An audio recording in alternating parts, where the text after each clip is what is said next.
অবশ্যই করেছেন। দেশের বৃহত্তর স্বার্থে অনেক গুরুত্বপূর্ণ মুহূর্তে উনি এমন সব বিষয়ে আপোষ করেছেন যেটা না করলে কেবল গণতন্ত্র নয়, বাংলাদেশের স্বাধীনতা সার্বভৌমত্বই বিপন্ন হয়ে পড়ত। 91 সালে তার পছন্দের প্রেসিডেন্সিয়াল পদ্ধতি ছেড়ে সংসদীয় পদ্ধতিতে চলে গেলেন বৃহত্তর রাজনৈতিক সমঝোতার সাথে।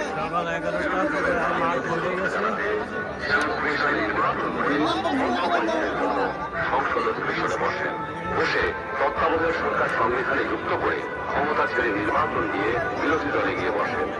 2000 আগে এক দেশে অসমান নির্বাচনী ক্ষেত্রের কারণে পরাজয় নিশ্চিত জেনেও নির্বাচনে অংশ নেন গণতান্ত্রিক ধারাবাহিকতা রক্ষার সকল মানুষের মতোই দৃঢ় নিশ্চয়ই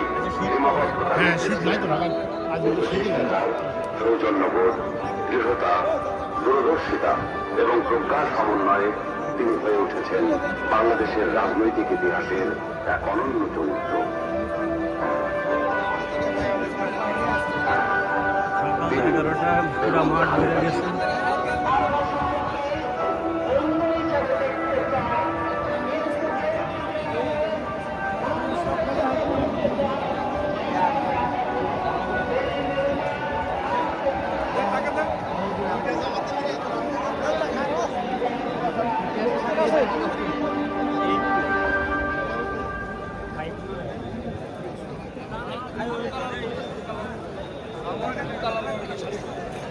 দেশের বাইরে আমার কোনো ঠিকানা নেই, এটাই হলো আমার ঠিকানা।